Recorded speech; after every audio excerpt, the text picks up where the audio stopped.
Sziasztok! Én Magdi vagyok, és nagyon nagy örömmel köszöntelek az angol nyelvoktatási oldalamon, és gondoltam, hogy ha már így érdeklődsz, pár szóban és mondatban elmondom, hogy én hogyan oktatom az angol nyelvet, hogy jobban átlásd, mire számíthatsz, és én azt is tudom, hogy rengeteg lehetőség van a piacon ezzel kapcsolatban, magánoktatók, nyelviskolák, online programok, de éppen ezért is szeretnék részletesebb információt adni, hogy te olyan megoldást válasz, ami a számodra valóban megfelelő. Amúgy én egy erdélyi születésű magyar vagyok, hallod az akcentusomon, és most már több mint 20 éve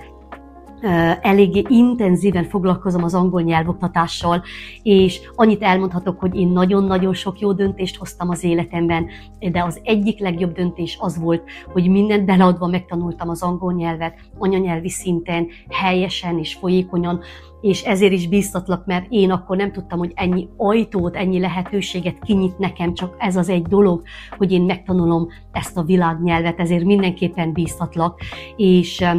én azt tudom, hogy nagyon sok mindenen, nagyon sok nehézségen, küszködésen átmentem, hogy megtanuljam az angol nyelvet, és éppen ezért nem szeretném, hogy a pénzed vagy az időt kárba veszel, mert tudom, hogy az mit jelent, és ezért elmondok néhány dolgot a programról, és az induló csoportról, hogy átlásd, hogyan zajlik, mit is kapsz a programban, és mi az, ami igazából hozzá fog járulni, vagy mi az, amivel én hozzá tudok járulni ahhoz, hogy te sikeresen